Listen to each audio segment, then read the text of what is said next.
Ripoti tuliokuwa nayo ni kuhusu namna ambavyo rais wa Marekani Donald Trump anaenda kuisambaratisha NATO.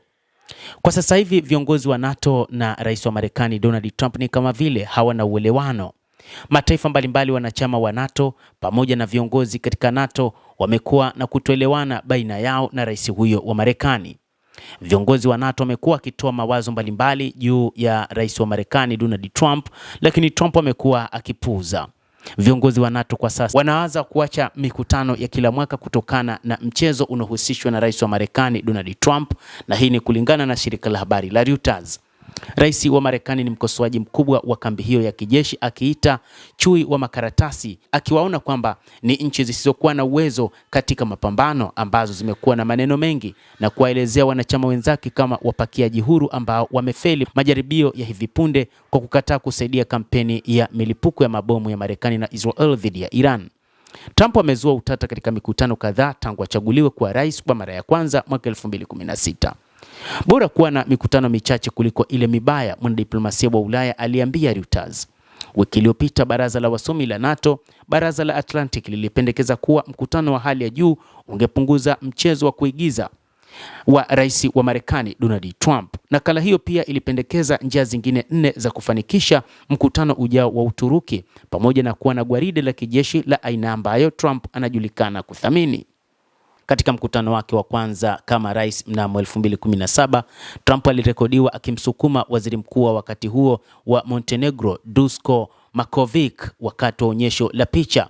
Mnamo mwaka 2018 alizishtua nchi wanachama kwa kutishia kuiondoa Marekani kutoka kwa umoja huo, mbinu ya shinikizo ambayo Trump amekuwa akijisifu nayo mara kwa mara.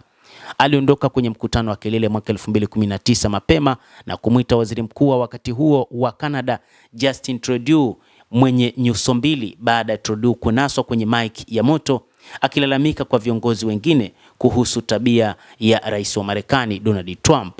Mwaka jana tu alivyoingia madarakani, Trump alilazimisha mataifa mengi ya NATO kuahidi 5% ya pato la taifa kwa ajili ya matumizi ya ulinzi. Lengo ni sehemu ya uongo kwa kuwa ni 3.5% tu inahitajika katika matumizi ya moja kwa moja ya kijeshi, wakati 1.5% ya ziada ni kuhusiana na ulinzi na inaweza kujumuisha kwa mfano mradi wa madaraja yanaunganisha Sicily na maeneo mengine ikiwa ni pamoja na Italia. Rais wa Ufaransa Emmanuel Macron aliutaja umoja huo kuwa umekufa akili kabla ya mkutano wa kuadhimisha miaka 70 huko London, sawa na ambako Trump alitoka. Kiongozi wa Ukraine Volodymyr Zelensky amekuwa mchezaji wa hivi majuzi ambaye amekuwa na hamu ya kuwalaumu wafadhili wa silaha kwa kutoa msaada wa kutosha kwa juhudi za vita vya Ukraine dhidi ya Urusi. Vilnius wa mwaka 2023 ulitoa ukumbusho kamili wa jinsi wakala wa magharibi anavyoweza kuwa mpweke, huku picha za Zelensky akiwa katika mavazi ya kijeshi ikionekana kupotea miongoni mwa wageni waliovalia nguo rasmi. NATO imefanya mikutano ya kilele kila mwaka tangu mwaka 2021 pamoja na mikutano miwili ya dharura hasa ambayo ilihusu mzozo wa Ukraine mwaka 2022. Viongozi hao walikutana mara 12 tu tangu kuundwa kwa shirikisho hilo mwaka 1949 hadi mwaka 1991, mwaka ambao Umoja wa Kisovieti ulikoma kuwepo.